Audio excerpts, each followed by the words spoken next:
I got a call from the hiring manager. Your husband declined the job offer for you. Shocked, I rushed home. He smirked. This role was too demanding. I recommended my new girlfriend instead. Then he slid a paper toward me. You should sign the divorce papers, not the offer letter.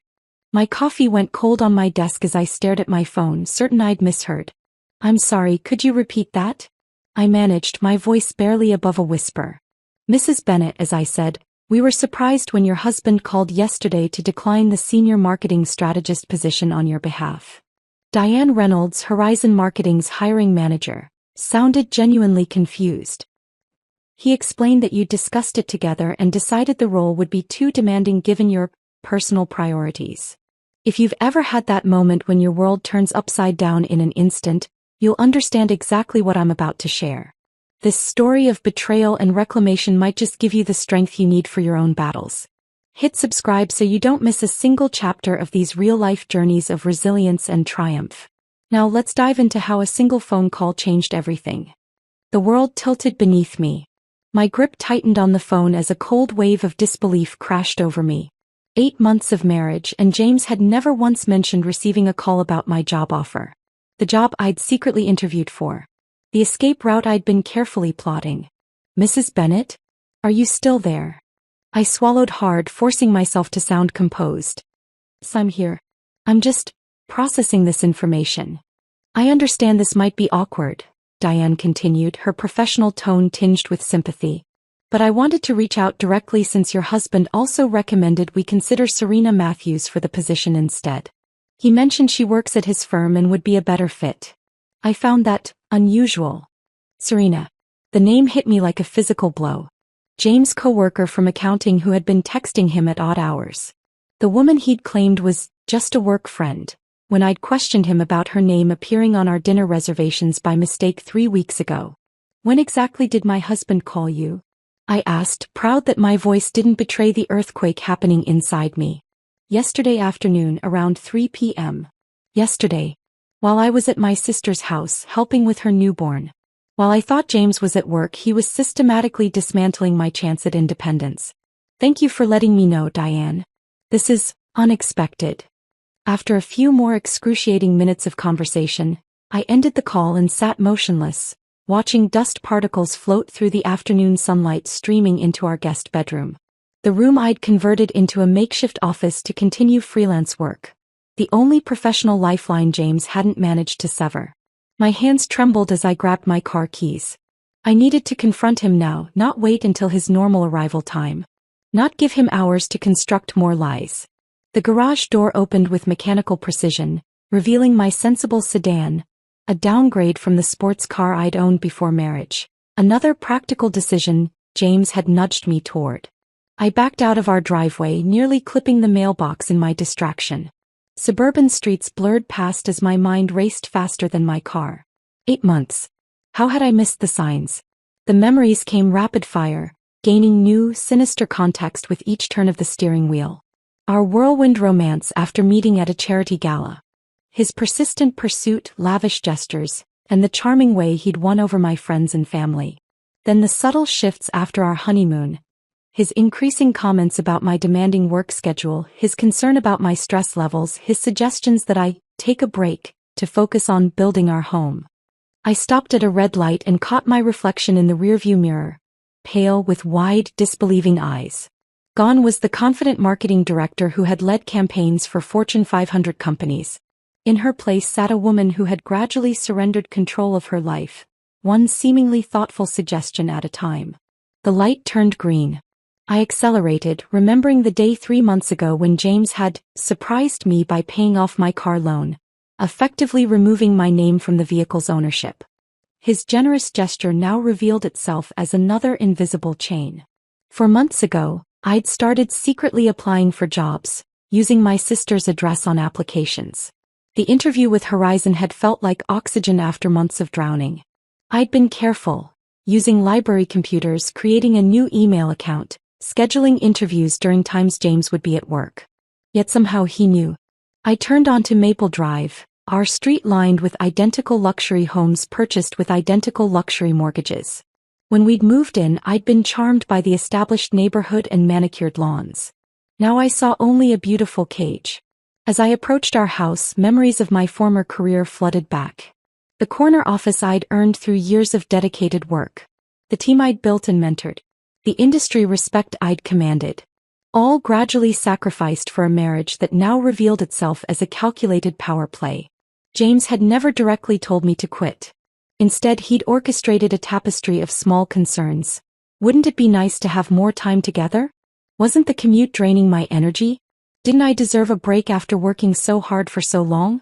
Each question delivered with apparent love, each sacrifice framed as my choice.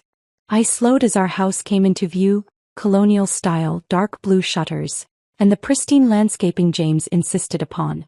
His silver BMW sat in the driveway. He was home early. Waiting. My phone buzzed with a text. James, where are you? We need to talk. Sis. My stomach tightened. Did he know Diane had called me? Was that why he was home at 2 p.m. on a Wednesday? I parked behind his car, blocking him in, a small, petty act of defiance that gave me a fleeting sense of control. For several minutes, I sat motionless, gathering my courage, rehearsing what to say. The James the first thought I'd married would never have sabotaged my career or made decisions behind my back. That man didn't exist. Perhaps he never had. Through our front window, I caught a glimpse of movement. James pacing in our kitchen, phone to his ear, gesturing emphatically. Something about his posture, confident, untroubled, ignited a spark of anger that cut through my shock.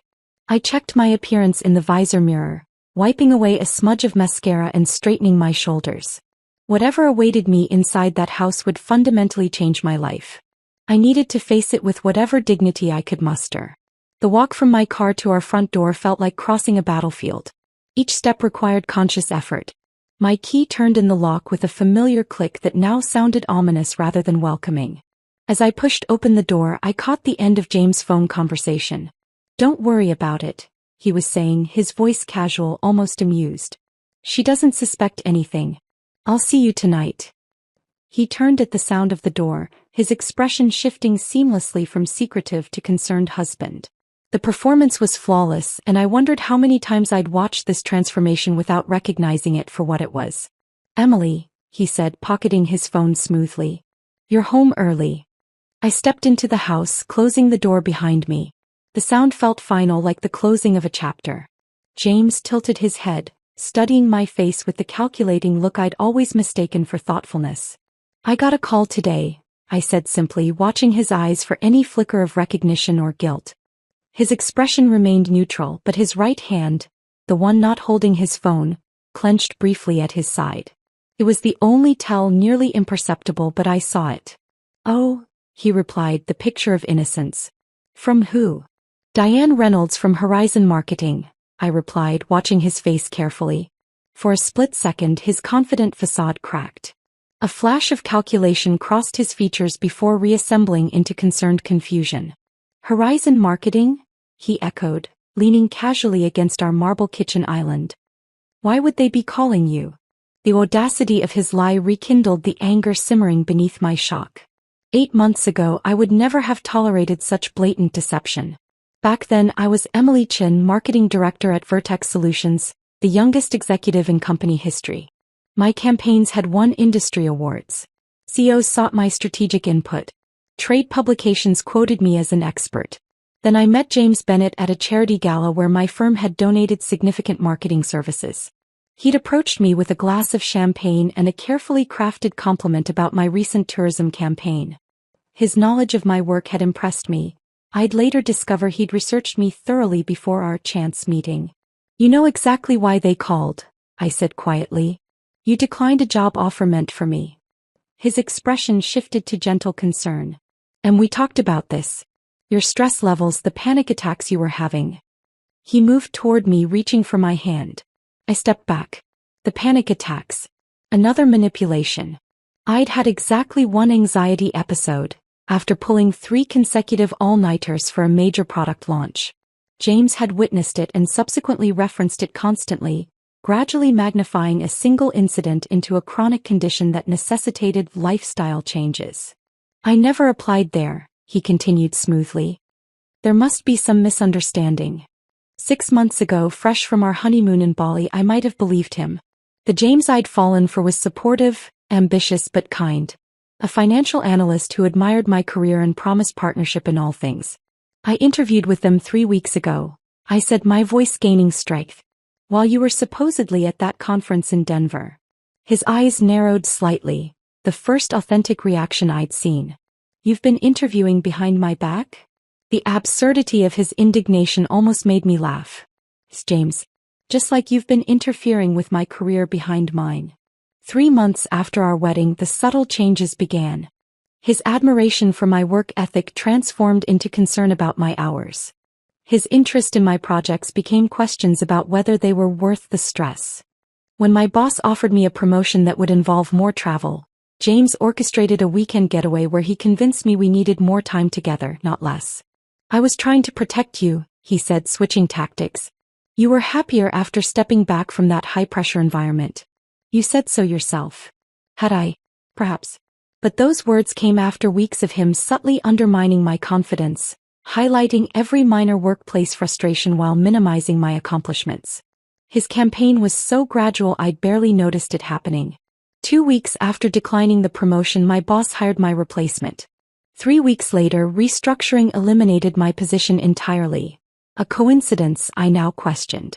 James had comforted me, suggesting this was an opportunity to reset. With his income sufficient for our lifestyle, why not take time to reassess my priorities?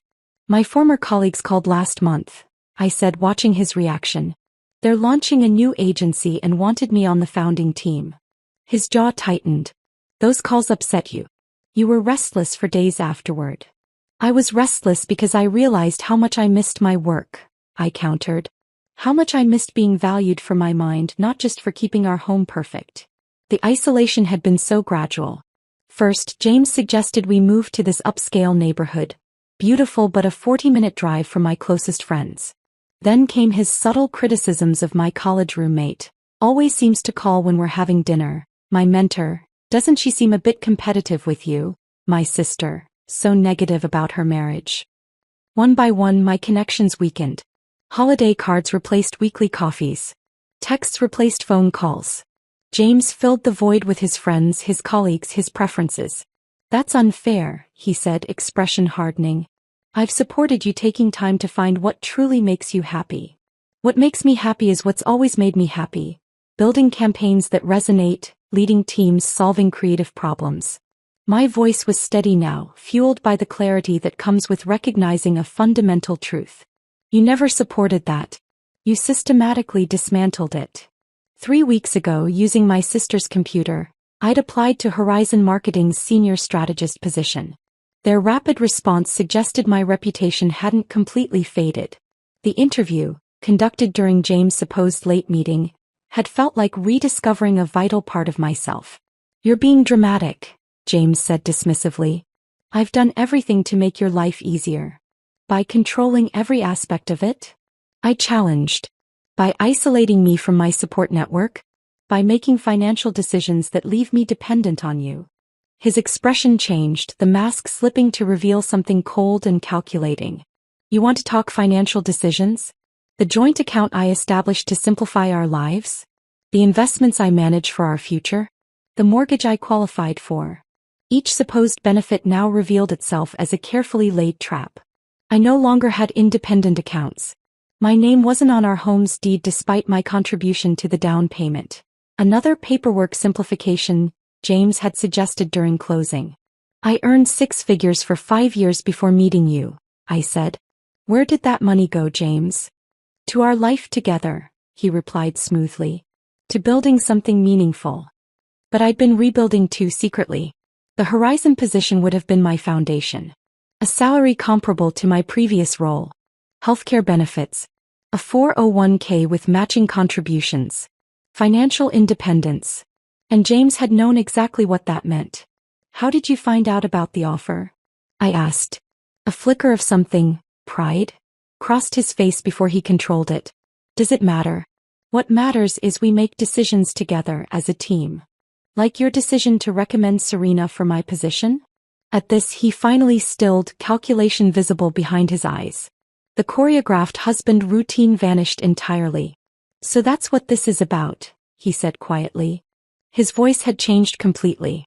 Gone was the concerned husband, the supportive partner.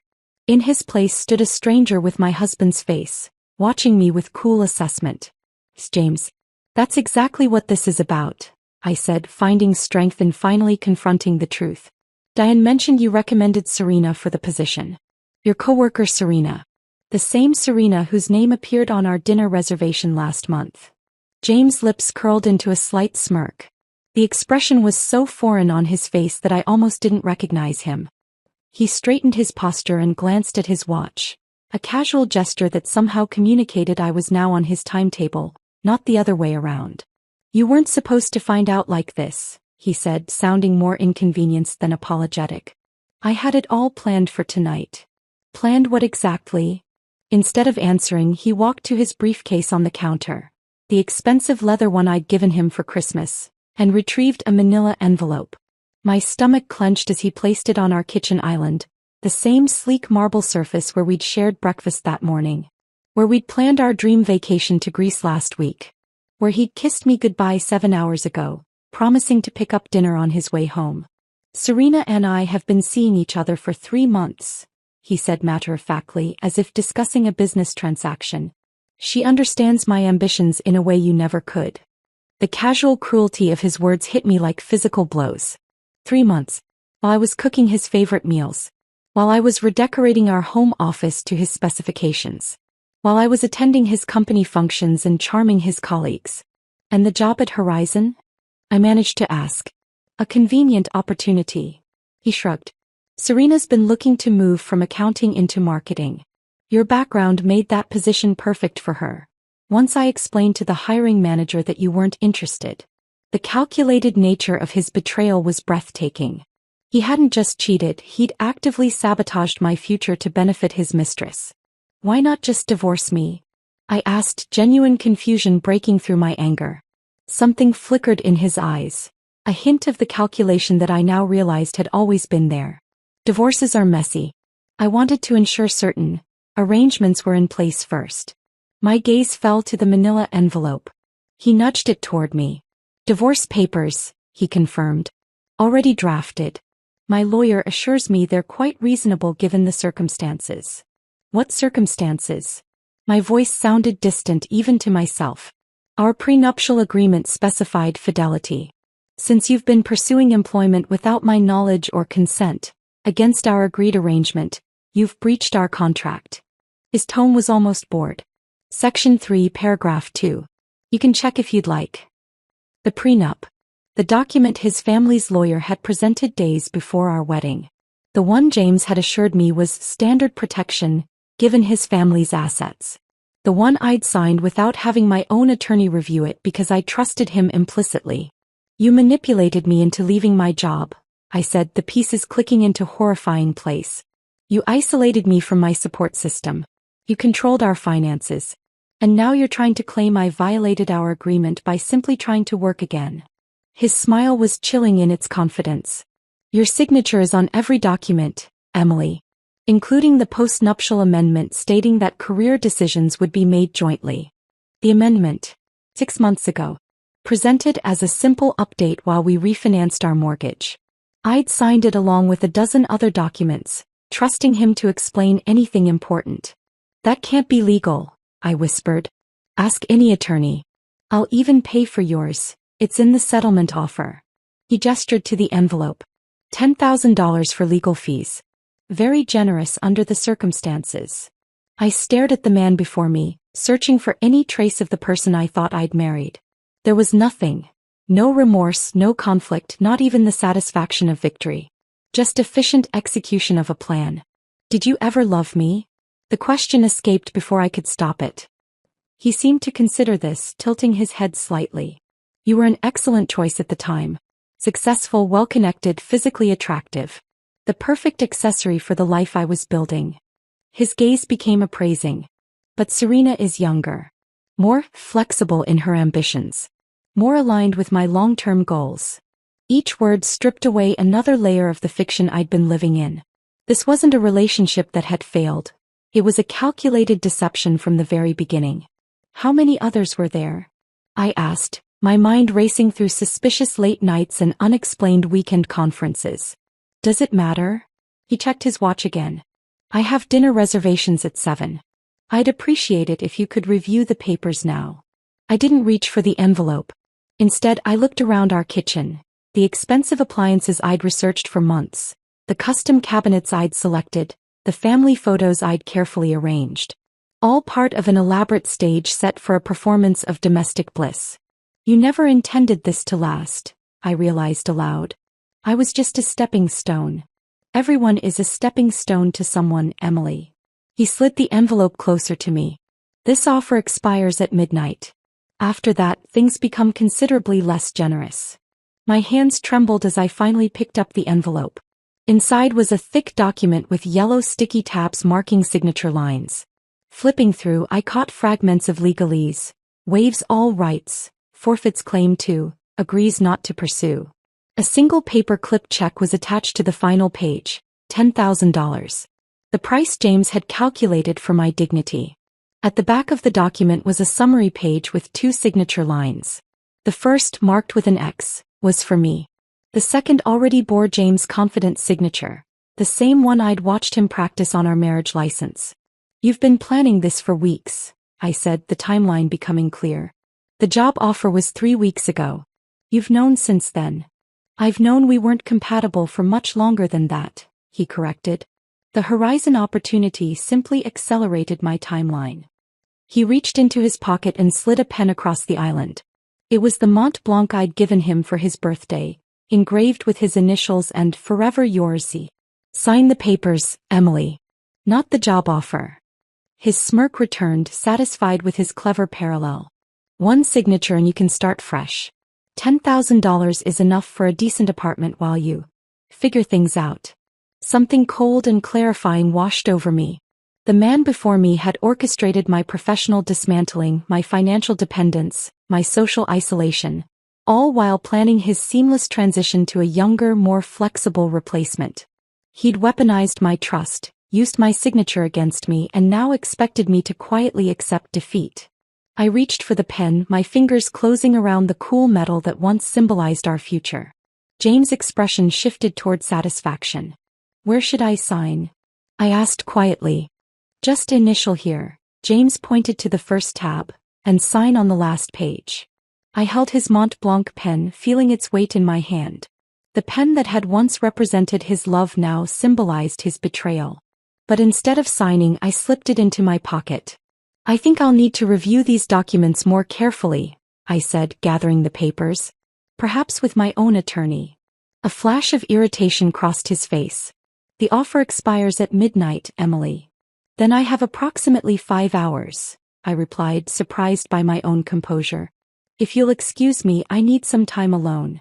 Before he could object, I turned and walked toward the stairs, the divorce papers clutched against my chest. His phone rang. Probably Serena wondering why he was running late for their dinner reservation. I heard him answer as I climbed the stairs to his home office. Yes, slight delay. She's being difficult. No, nothing to worry about. His voice faded as I closed the office door behind me. This room had always been his sanctuary, the one space in our home where he'd insisted on privacy. Now I understood why. I sat at his desk, my hands trembling with both anger and determination. The computer was in sleep mode, the same computer he often left unlocked because he trusted me completely. I moved the mouse and the screen illuminated. No password prompt appeared. His email was still open. The first message in his inbox made my blood run cold. From Leonard Harrison, family attorney. Subject: dissolution strategy. Date 3 weeks ago. James. As discussed, the postnuptial amendment gives us solid footing. However, be cautious about leaving evidence of deliberate career sabotage. Courts can view this unfavorably despite our contractual protections. Recommend proceeding with the mutual decision narrative we outlined. Attached is the final divorce agreement for your review. Remember, once she signs, the 24-hour cooling-off period is merely a formality in our jurisdiction. Len. I scrolled through his inbox, each message revealing another layer of deception. Emails to his bank establishing accounts I knew nothing about. Correspondence with a real estate agent about a property in the exclusive lakeside community he'd claimed was too expensive for our budget. Messages to his boss detailing a promotion he'd never mentioned, complete with significant stock options. And thread after thread with Serena Matthews. I opened one from 2 months ago. Emily still has no idea about the post-nup clause. Such a trusting fool. Once the house refinance is complete next week, I'll have everything locked down. Should I feel bad about this? Maybe. Do I? Not really. You're worth every calculated risk, S. I felt physically ill reading his words. The casual cruelty, the calculated deception, all while sharing my bed, accepting my devotion, planning our supposed future. I clicked on his browser history. He'd been researching vacation properties in the Cayman Islands, a destination we'd never discussed. His recent searches included offshore banking regulations and asset protection strategies during divorce. Then I found the folder labeled EM Contingency. Inside were screenshots of my personal emails, photos of me meeting my sister for lunch with timestamps, and recordings of phone conversations, presumably from our home line. He'd been monitoring me, gathering evidence for months. A calendar notification popped up on his screen. Property viewing, 3 p.m. tomorrow. He was already planning their life together in the house I'd helped decorate. The house I wouldn't be awarded in the divorce, according to the documents downstairs. I reached for his phone charger, plugging in my own identical model. His habit of leaving devices unlocked, a display of trust I'd once found endearing, now served a different purpose. My fingerprints still worked to unlock his backup phone in the desk drawer. The text messages between him and Serena told the complete story. Their affair had begun not 3 months ago but shortly after our honeymoon. He'd been navigating an elaborate double life while systematically dismantling my independence. From James to Serena, 5 months ago, phase 1 complete. She's officially left her position. No going back now. 2 more months and she'll have no professional contacts left. From Serena to James, 4 months ago my brother-in-law at Horizon says they're expanding the marketing department. Perfect timing for our plan? From James to Serena, 2 months ago she's completely financially dependent now. All accounts require my signature. The house is solely in my name despite her contribution. It's almost laughable how easy this has been. I continued scrolling, each message more damning than the last. Their plan had been meticulous. Isolate me professionally, separate me from support networks, control my finances, then discard me for Serena, who would benefit from the career connections I'd built over years. The most recent exchange had occurred just 30 minutes before I arrived home. Serena, is everything set for tonight? James, papers ready. She has no options. Serena, and she has no idea about the Melbourne transfer? James, none. By the time the divorce is final, we'll be settled in Australia with my promotion. She'll never find us to contest anything. They planned to leave the country once the divorce was finalized. The pieces of their scheme clicked into horrifying place. The rushed timeline, the midnight deadline, the insistence I sign immediately. I heard James on the phone downstairs, his voice rising in frustration. I don't care what it takes. Get the tickets changed to tomorrow night instead of next week. Yes, I'll pay the fee. They were accelerating their plan. Once I signed those papers, I would have nothing. No career, no financial resources, no home, and apparently no legal recourse once they left the country. I sat back, my mind racing. The marketing professional in me, the strategic thinker James had tried to extinguish, began analyzing the situation with cold clarity. I had been outmaneuvered at every turn because I'd been playing a different game entirely. I'd been building a marriage while he'd been executing a heist of my life. For a moment, raw emotion threatened to overwhelm me. The urge to confront him, to scream, to destroy his carefully constructed plans in a blaze of righteous fury. But that would only alert him. Give him time to adapt. To counter. My gaze fell on the framed photo on his desk. Us on our wedding day, my expression radiantly happy, his carefully composed for the camera. The woman in that photo had trusted blindly. The woman sitting at his desk now had her eyes fully open. I took a deep breath, forcing my racing thoughts to organize. I needed evidence. Strategy. Time.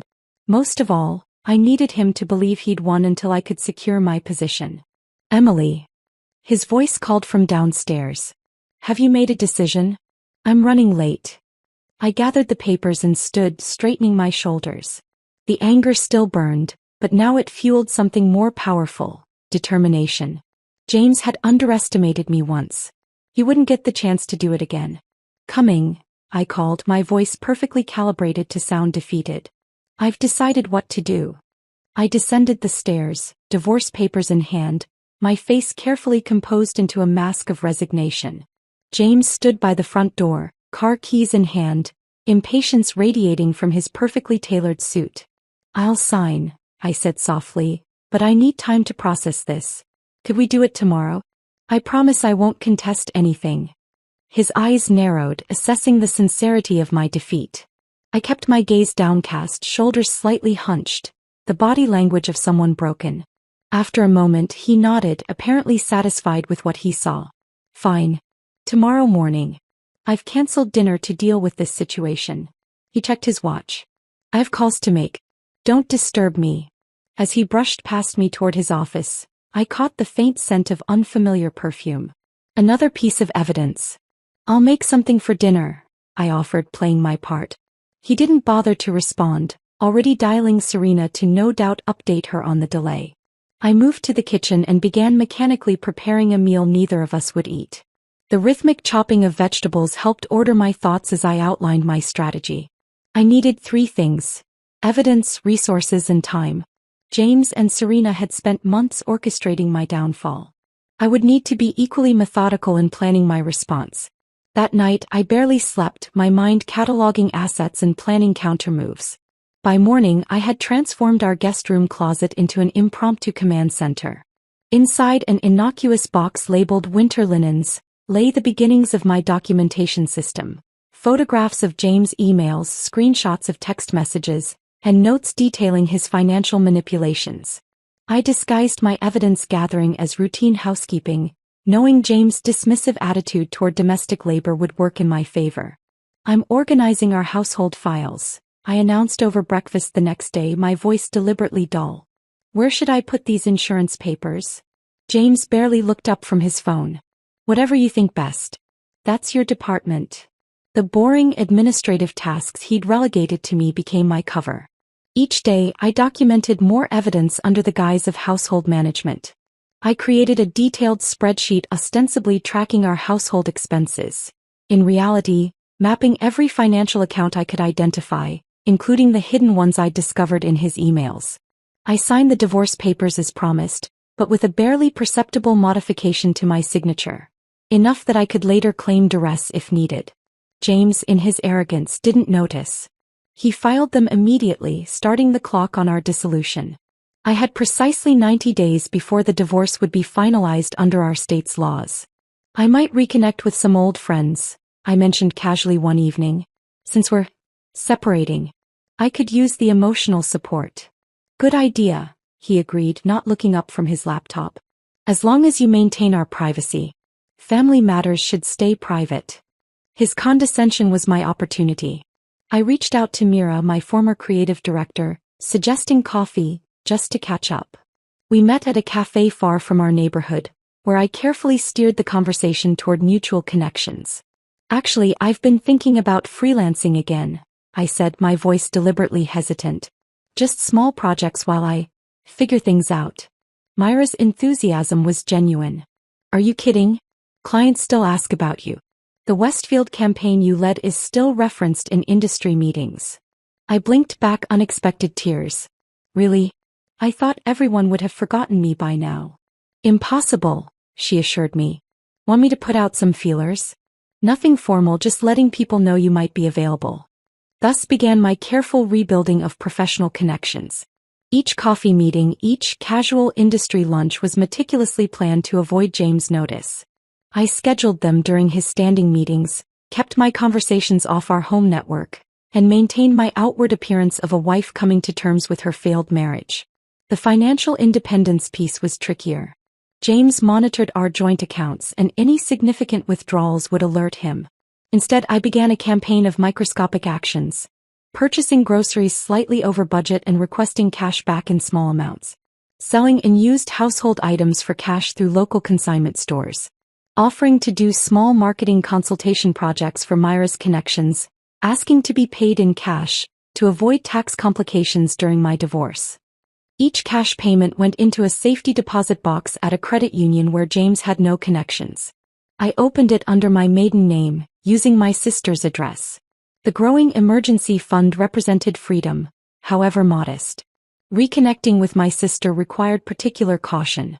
James had successfully isolated me from her with subtle criticisms about her negative influence. I waited until he was at a weekend golf tournament to invite her over. "I'm organizing family photos," I explained when she arrived, giving her a significant look. Once inside, I turned on music and whispered my situation. Her horror quickly transformed into determined support. "Use my address for anything you need," she insisted. "Stay with me when you're ready to leave." Week by week, I expanded my invisible infrastructure while maintaining the facade of a defeated wife. I tracked James' schedule meticulously, noting patterns and creating pockets of time for my preparations. I practiced using public transportation routes that could get me quickly to my sister's home if needed. I gathered important documents, birth certificate, passport, professional certifications, and secured them off-site. The most challenging aspect was maintaining emotional equilibrium. Each night I lay beside the man who had systematically betrayed me, breathing evenly, pretending to sleep while my mind worked through contingencies. Each morning I prepared his favorite breakfast, smiling blandly when he bothered to acknowledge me. I attended his work functions, playing the dutiful wife while mentally noting which colleagues might later verify his unethical behavior. James mistook my quiet efficiency for resignation. He grew increasingly careless, leaving more evidence of his affair and their future plans. His phone calls with Serena became less guarded. The Australian transfer paperwork appeared in his briefcase. Their timeline accelerated. They now planned to leave immediately after our divorce was finalized. "You're handling this better than I expected," he commented one evening, almost sounding impressed. I offered a sad smile. "What choice do I have? I'm just trying to be practical." He nodded, satisfied with my apparent surrender. "That's wise. A clean break is best for everyone." In that moment, watching him return to his phone without a flicker of remorse, I felt a surge of cold clarity. This man had never loved me. I had been a strategic acquisition, used for my professional connections and discarded when I no longer served his purpose. The realization should have devastated me. Instead, it crystallized my resolve. As I moved toward the kitchen, ostensibly to prepare tea, I caught my reflection in the window. Calm, focused, determined. I barely recognized myself, and yet I felt more authentically myself than I had in months. Patience had become my weapon. Each day of appearing defeated was another day to strengthen my position. Each moment of played submission was an investment in my ultimate liberation. 3 weeks into my invisible campaign, I received a text from an unknown number. "Meeting tomorrow your Horizon application. Urgent opportunity. Diane Reynolds." I stared at the text message from Diane Reynolds, my heart racing. This was the opportunity I'd been preparing for, arriving precisely when I needed it most. According to the divorce paperwork, we had 37 days remaining before finalization, and James and Serena's planned departure to Australia. I responded immediately, "Available tomorrow." Name the time and place. The meeting was set for 10 a.m. at a coffee shop downtown, during James' weekly executive team meeting. Perfect timing. I spent the night finalizing my preparation, organizing my evidence, and rehearsing my approach. By morning, I was calm, focused, and dressed in the sleek professional attire I'd hidden in the back of my closet for months. "Book club meeting," I explained vaguely when James questioned my outfit. He barely looked up from his breakfast, already dismissive of my activities now that he believed I was neutralized. "Whatever makes you happy," he replied with the patronizing smile I'd grown to despise. I waited until his car disappeared down the street before calling a rideshare to take me downtown. No need to risk him spotting my car where it shouldn't be. Diane was already waiting when I arrived, along with an older man I didn't recognize. She rose to greet me, her expression professionally neutral but her handshake firm and supportive. "Emily, thank you for coming. This is Martin Zhao Arcio." He was quite interested when I told him about your situation. Martin extended his hand. Mrs. Bennett. Or do you prefer Ms. Chin? The use of my maiden name sent a wave of emotion through me. Ms. Chin is fine, I replied, straightening my shoulders. I understand you've been dealing with some unusual circumstances, Martin said once we were seated. Diane shared some concerning details about your husband's interference with our hiring process. I took a deep breath and placed my portfolio on the table. What I'm about to share goes beyond interference with a job application. I've documented systematic professional sabotage, financial manipulation, and identity fraud. For the next 40 minutes, I presented the evidence I'd gathered: emails showing James' coordination with Serena to take my position, legal documents he'd had me sign under false pretenses, and financial records demonstrating his deliberate creation of dependency. This isn't just a domestic dispute, I concluded. It's a calculated attempt to destroy my professional standing for personal gain. And it involves your company through the fraudulent representation he made regarding my application. Martin and Diane exchanged glances. We suspected something wasn't right, Diane said, but this is beyond what we imagined. What exactly are you looking for from us, Ms. Chin? Martin asked. I laid out my proposal. A position that would utilize my skills while allowing me the flexibility to handle my impending legal battles. In exchange, I would provide Horizon with exclusive documentation of how their hiring process had been manipulated, potentially protecting them from future liability. We'd planned to offer you a senior strategist position, Martin said thoughtfully. But given your circumstances and the skills you've demonstrated in this unorthodox situation, I'm thinking something more substantial might be appropriate. By the end of our meeting, I had a written offer for Director of Strategic Initiatives, a position 2 levels above what James had tried to steal from me, with a compensation package that would immediately establish my financial independence. One more thing, I added before we parted. I need absolute confidentiality until I execute the remainder of my plan. My husband cannot know about this conversation. They both agreed without hesitation. The next 3 weeks were an exercise in calculated patience. I maintained my facade of quiet resignation while finalizing my escape. I secured a small apartment using my emergency fund, transferred essential items to my sister's house in small, unnoticeable batches, and prepared legal counters to James' divorce strategy with an attorney recommended by Horizon's legal team.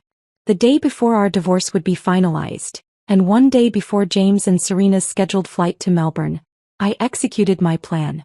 James had an important client dinner that evening. He'd be home late, giving me the perfect window. While he was out, a team of movers I'd arranged through my sister efficiently removed the last of my personal belongings. Not just clothes and keepsakes, but also the original copies of documents I'd need, items of sentimental value he'd dismissed as junk, and most importantly, my extensive evidence archives. When everything was safely transported, I made one final sweep of the house, pausing in each room to silently reclaim my narrative. This wasn't a defeat, it was a strategic withdrawal. Not an ending but a calculated new beginning. At precisely 11 p.m. when I knew his dinner would be wrapping up, I sent a single text: check your email. Goodbye, James. The email contained 3 attachments: my counterfiling to his divorce petition complete with evidence of his fraud, a cease and desist letter from my attorney regarding his unauthorized use of my professional credentials, and a press release from Horizon Marketing announcing my appointment as their new Director of Strategic Initiatives. The subject line read simply, "You underestimated me." I was settled in my sister's guest room when his calls began. First angry, then increasingly desperate as the implications of my countermoves became clear. I didn't answer. Instead, I forwarded each voicemail to my attorney as additional evidence of his character. At 8 a.m. the next morning, I walked into Horizon Marketing's headquarters for my first day, wearing a confidence that no one could take from me again. By noon, my attorney had successfully filed for an emergency injunction preventing James from leaving the country while our financial matters were being investigated. By 2 p.m. his family's attorney, the one who had crafted the manipulative prenup, had reached out requesting a settlement conference. "He's panicking," my attorney explained. "The evidence you've compiled is damning. His firm's ethics committee has opened an investigation based on your documentation." 2 months later, I sat in my new office overlooking the city skyline, reviewing the final settlement agreement. James had conceded to every demand rather than face a public trial that would expose his actions. The house was being sold with my full share of equity restored. The financial accounts he'd hidden were divided equitably. Most satisfyingly, his Australian transfer had been rescinded pending the conclusion of his firm's internal investigation. As for Serena, she disappeared from his life as quickly as she'd entered mine, unwilling to attach herself to a sinking ship. The last I'd heard, she was pursuing positions at firms far removed from both James and me. I signed the final divorce papers with my full, confident signature. No modifications needed this time. As I handed them to my attorney, I felt the weight of the past year finally lift from my shoulders. "What will you do now?" she asked. I glanced at the marketing campaign spread across my desk. My first major project as director, already generating industry buzz. "Live on my terms," I replied. "Build something meaningful. Remember the lessons without letting them define me." Later that evening, I stood on the balcony of my new apartment, watching the sunset paint the sky in shades of possibility. The betrayal had nearly destroyed me, but the woman who emerged from its ashes was stronger, wiser, and irrevocably free. I had reclaimed not just my career or my finances, but something far more precious. My future, unbounded and entirely my own.